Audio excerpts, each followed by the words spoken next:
Hello students, this is class 10 chemistry chapter 3 part 1. The name of the chapter is metals and non-metals. Student, in this lecture we'll try and understand the physical and chemical properties of metal. First we'll discuss the physical properties of metals and non-metals. Here is a table to make you understand the physical properties of a metals and non-metals. Student, metals. So metals are found in a solid state. Almost all the metals are found in a solid state except mercury. Mercury is found in a liquid state at room temperature. Non-metals. Non-metal exist in all the three states: solid, liquid, and gases. There is only one liquid non-metal. That's what? The bromine. The only one liquid non-metal is a bromine. Student, next point, next property. Metals are generally hard and rigid. Metals are generally hard and rigid except sodium and potassium. They are the softest metal. They are so soft that they can be cut with a knife. So sodium and potassium are the softest metals. Non-metals, they are not hard, not rigid, rather they are brittle.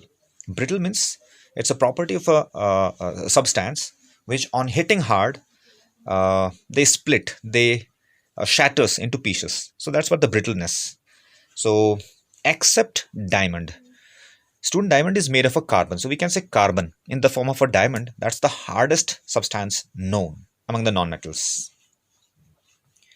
Now next comes malleability and ductility. You know what is malleability and ductility? It's a property of a metals by virtue of which the metals can be drawn into thin sheets by beating, and that can be drawn into thin wires.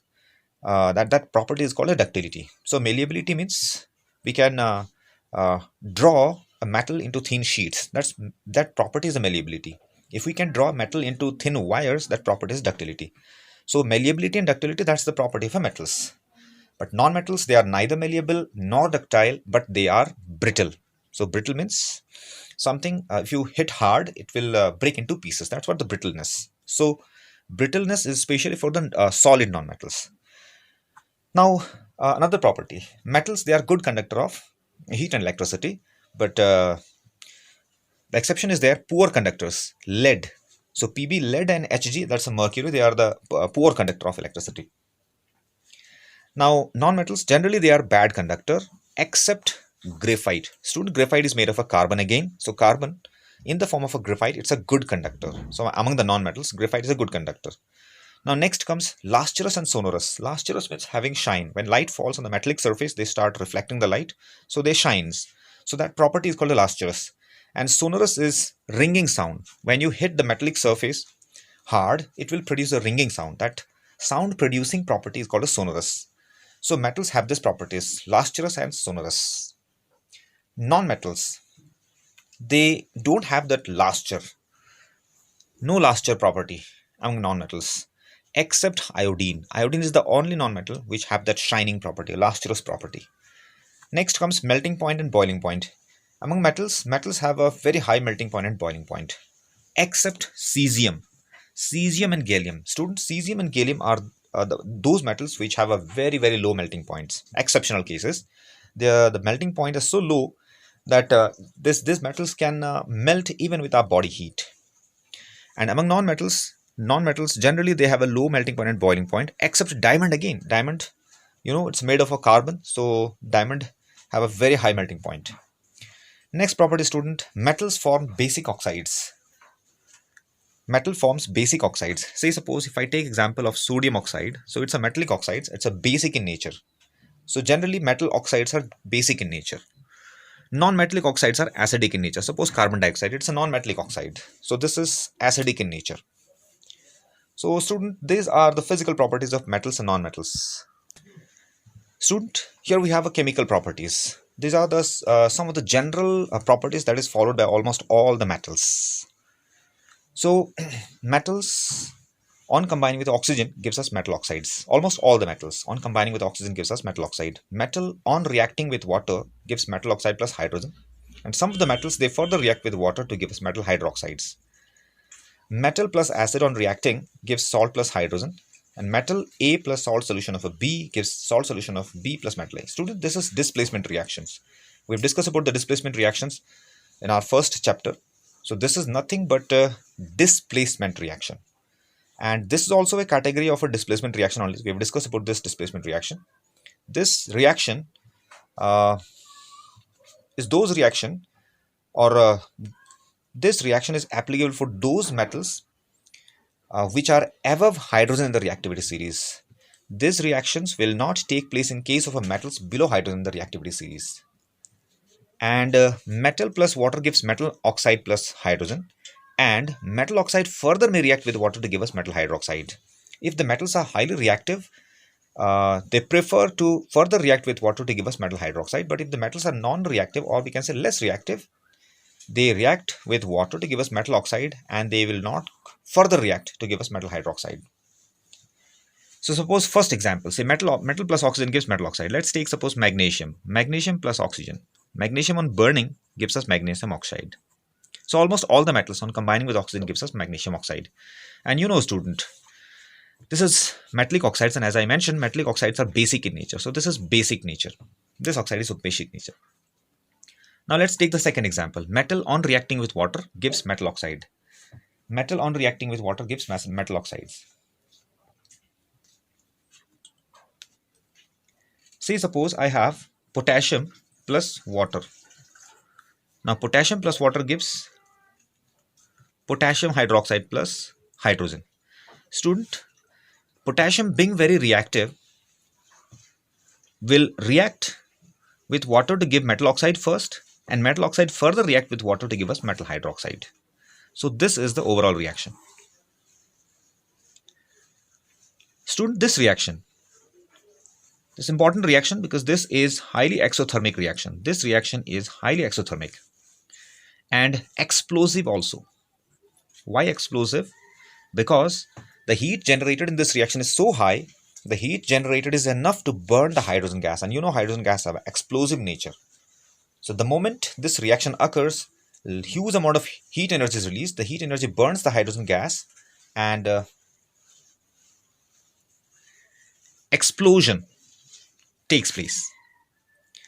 So that's the reactivity of this metal potassium, very reactive metal. Next comes, student, let's take sodium, metal plus acid, sodium plus HCl.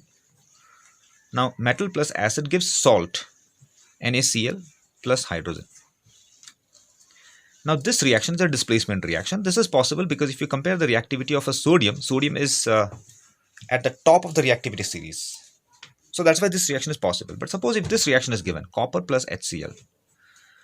Now copper plus HCl should give us salt plus hydrogen, but this reaction will not occur. Why? Because if you compare the reactivity of a copper and hydrogen, copper lies below hydrogen in the reactivity series. So this reaction is not possible. So that's how you have to identify the reactions will occur or not. And now the final reaction, you see, the metal A plus salt solution of a B. This is a displacement reaction. We have discussed about this reaction in the last lecture. Say suppose I have iron plus I have copper sulfate solution. If I dip blue color copper sulfate solution, if I dip iron nail into blue color copper sulfate solution, displacement occurs. What happens? A product is formed, FeSO4 and Cu will be displaced. If you compare the reactivity of iron and copper, iron being more reactive than copper will be able to displace copper from its salt solution. So that's why this is a displacement reaction. You have metal A, compare this reaction, this is metal A, and this is salt solution of metal B, this is metal B. So you have a metal solution of a B plus metal A. It's a displacement reaction. Now suppose if I want to repeat this reaction like this, if I take a strip of a copper and if I dip this strip of copper in ferrous sulfate solution, do you think this reaction will occur? No, this reaction will not occur because we know copper being less reactive than iron will not be able to displace iron from its salt solution. So no reaction occurs. So it's a displacement reaction. These are the general properties that almost all the metal follows, with certain exceptions. Students, we have two more properties to mention. Metal oxide plus acid gives salt plus water, and acid plus base gives salt plus water. Student, these reactions, we have already discussed this in our previous lecture. Acid plus base gives salt plus water. Now let's talk about this reaction. Metal oxide plus acid gives salt plus water. Before we discuss this, let's talk about this. Acid plus base gives salt plus hydrogen, salt plus water. Let's take one acid. Let's take base first. NaOH plus HCl. Now this is your base. This is acid. On reacting, this gives you salt, NaCl, and suppose water. So acid and base always reacts, neutralize each other to give us the salt and water. Now let's talk about this reaction. Metal oxide. Let's take one oxide, metal oxide. Say suppose I have a magnesium oxide, MgO, and say suppose acid. Magnesium oxide plus acid gives what? Salt, MgCl2 plus water. Now student, if I compare this reaction with this reaction, you have your acid here. This is acid, this is salt, and this is water. Which reaction is this? This is acid-base reaction. This is base, this is acid, your salt and water. If you compare this reaction, these two reactions have all the products same. This is acid, this is also acid, this is salt, this is also salt, this is water, this is also water. That means these two products should also have the same character. So magnesium oxide, this is base, so magnesium oxide should also be basic. So that's why I mentioned metal oxides are basic in nature. So all the metal oxides on reacting with acids gives us salt and water. Now student, let's talk about one more very important oxide, Al2O3. You have metal oxide, and as I mentioned, these are basic. This should be basic because this is a metal oxide. Now let's just try and react this with HCl. So what happens? What should you get? You should get acid, salt, AlCl3 plus water. So metal oxide plus acid gives salt plus water. That means if you compare this reaction with this reactions, you have acid, this is your salt, this is water. That means this one and this one, this one and this one should have the same character. So Al2O3 is basic character. Now student, let's try and react this with base, NaOH. What happens? You get water here and you also get NaAlO2. This is called sodium aluminate. This is also salt plus water. You have a base here. Now compare this reaction with this reaction. This time you have a base. This is base. You can compare this base with this. This is base. This is salt. This is salt and water. That means you have your base, salt and water. Base, salt and water. That means this should be acid. Now this reaction and this reaction seems contradictory. This reaction says this is basic and this reaction says this is acidic. But it's not contradictory. Both reactions are possible, student. This oxides, as I mentioned, metallic oxides are generally as basic in nature. But here, this aluminum oxide have a dual character. That means aluminum oxide behaves as a basic and acidic oxides. So you may be asked, give one example of a metallic oxides with a basic and acidic. So you will write the example of aluminum oxide. So such metallic oxides which behaves as a base as well as an acid are called amphoteric oxides. Student, remember amphoteric oxides. Those oxides which behaves as a basic and acidic, or we can say those oxides which have a dual character, behaves as a base and acids, or we can say both the character, acidic and basic character, such oxides are called amphoteric oxides. So we have one more example. Other than Al2O3, we have ZnO. Zinc oxide is also amphoteric in nature. So student, I hope you understood the physical and chemical properties of metals and non-metals. So with that, we end today's discussion, and the next discussion will be discussed about the formation of chemical compounds or the ionic compounds. How do the ionic compound forms? Thank you. Hello students. In this lecture, we will discuss part 2, chapter 3. The name of the chapter is Metals and Non-Metals. So in this lecture, we'll discuss the formation of the compounds and the properties of ionic compound. Formation of ionic compound and properties of ionic compound. Student, let's understand the formation of ionic compound. How do the ionic compounds forms?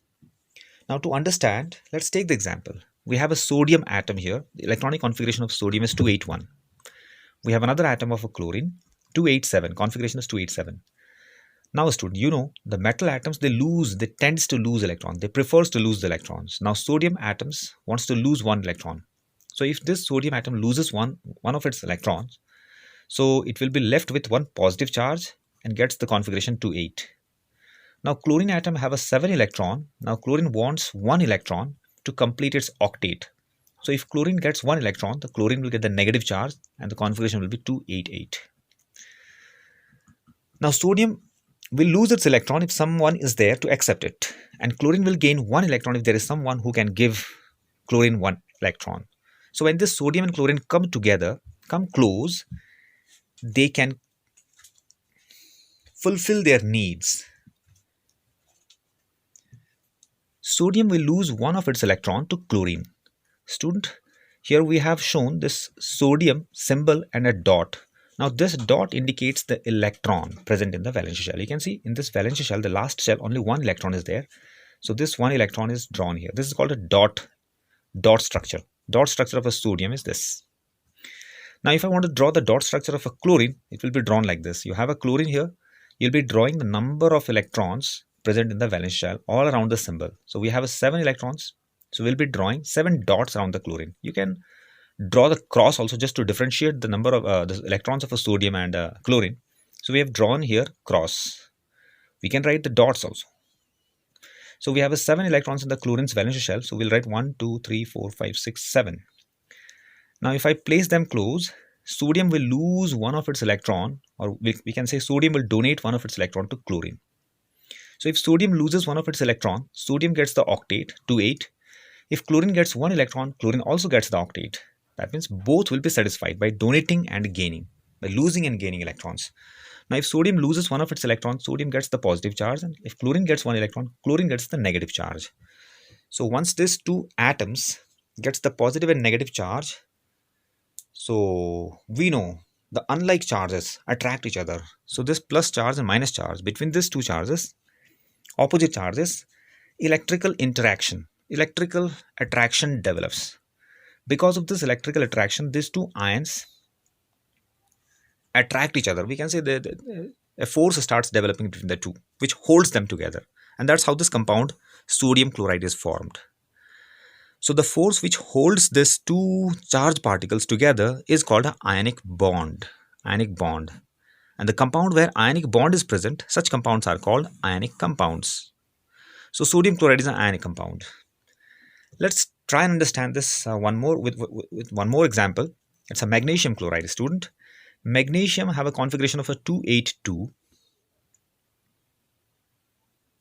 and chlorine have a configuration 7.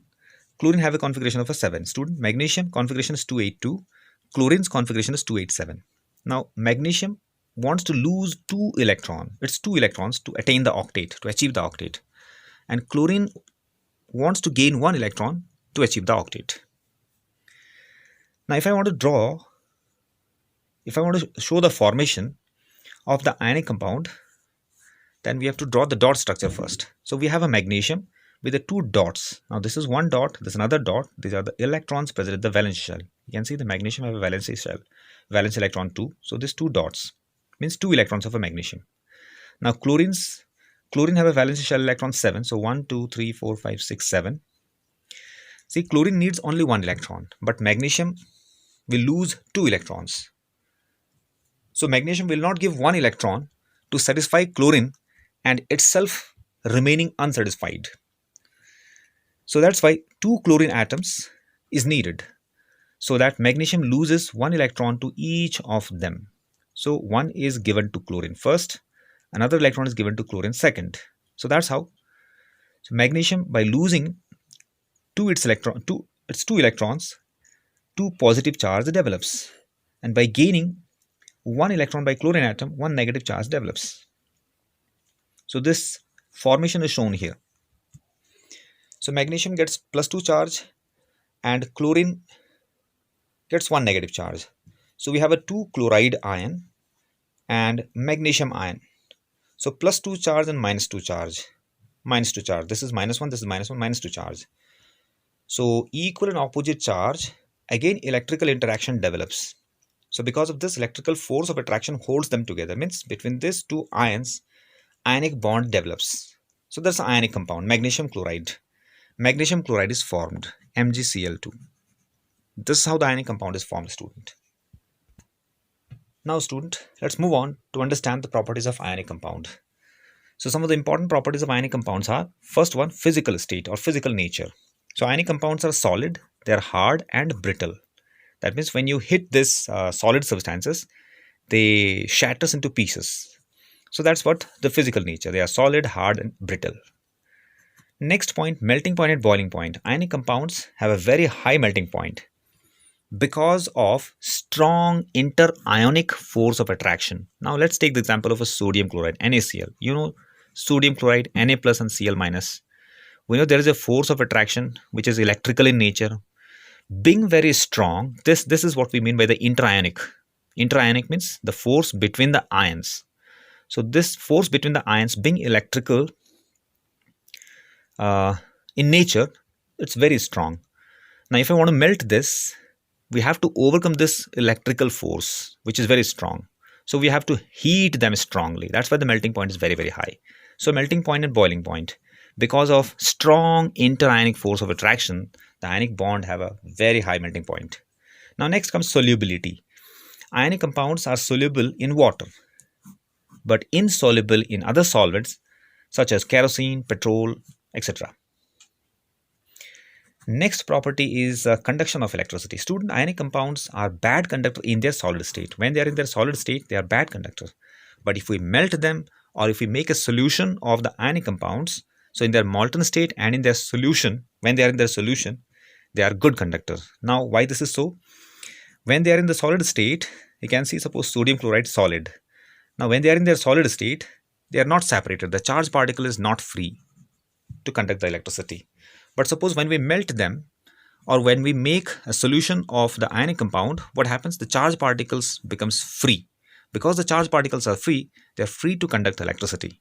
So that's why when we melt this ionic compound or when we make a solution of these ionic compounds, because the charged particles are free, they can conduct electricity. So that's why when the ionic compounds are in the solid state, they are poor conductor. When they are in their molten state or in solution, they are the good conductor. So these are the important properties of ionic compound, students. I hope you understood the formation of ionic compound and their properties. So with that, we end today's discussion. Thank you.